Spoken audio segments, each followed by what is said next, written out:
Nessa videoaula, discutiremos o funcionamento e os principais parâmetros de processo de um reator Midrex. Esse é o processo Midrex. E esse é o reator Midrex, que pode ser compreendido por partes e por suas importantes reações. No topo da cuba do reator Midrex são carregados pelotas ou minério granulado com alto teor de ferro e baixa concentração de finos. Como o Midrex é um reator contracorrente, o minério carregado irá descendo pela força da gravidade, enquanto os gases ascenderão. Na primeira etapa de sua descida, o minério passará por uma zona de pré-aquecimento, de modo a não chegar com temperatura muito abaixo do que deveria estar na zona seguinte, a zona de redução, pois isso poderia reduzir a quantidade de óxido reduzido nessa fase.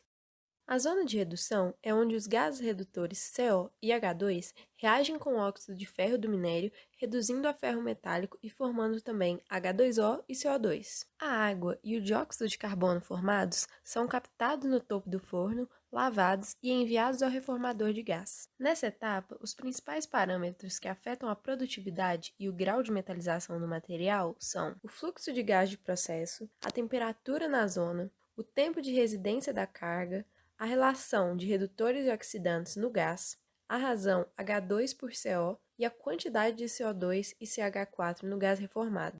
Os gases de topo enviados ao reformador reagem com o gás natural, CH4, a altas temperaturas e na presença de um catalisador, formando CO e H2, gases redutores que serão injetados logo abaixo da zona de redução no forno. Durante a reforma dos gases, alguns parâmetros são cruciais para a manutenção da qualidade dos mesmos, como o controle de contaminantes do catalisador, podendo ser um contaminante temporário, como enxofre, flúor, cloro ou iodo, ou então contaminantes permanentes, como arsênio, chumbo, fósforo ou alcais. Por isso, é importante a decisão correta do tipo e forma de carregamento do catalisador.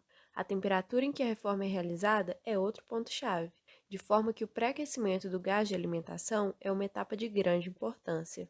Após passar pela zona de redução, o minério alcança a zona de transição, onde CH4 é injetado no forno com a intenção de formar uma camada externa de carbetos. Essa camada servirá como proteção contra oxidação para o CDRI durante o estoque e aumentará a eficiência do forno elétrico a arco, visto que o aumento do teor de carbono na carga metálica reduz o consumo energético do forno. O CH4 injetado, que não reage formando carbetos, pode reagir com o CO2 e o vapor d'água, formados durante a redução, provocando uma reação de reforma dentro do próprio forno.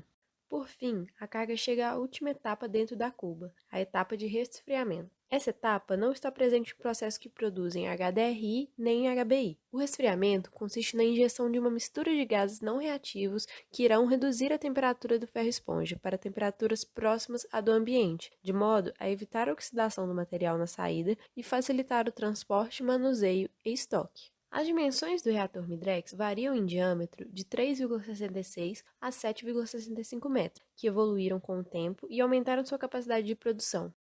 O ferro-esponja produzido é um material com teor de ferro metálico entre 83% e 90%, carbono variando entre 1% e 3%, baixos níveis de fósforo e enxofre, componentes extremamente prejudiciais ao aço, e teores de ganga se mantendo entre 2,8% a 6%, sendo esta uma função da qualidade do minério e não do processo em si, visto que não há separação de escória no forno do Midrex. O custo para a obtenção de minério de alta qualidade é a maior parcela do custo operacional para a produção do ferro-esponja, a partir do Midrex, sendo cerca de 93% do OPEX. O ferro-esponja é, por fim, levado a um forno elétrico a arco, onde será convertido em aço líquido junto com uma carga de sucata.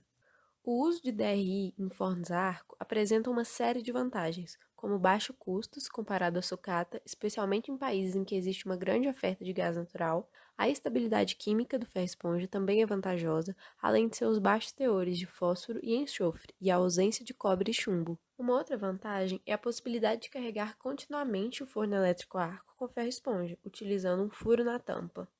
E aí, gostou desse vídeo?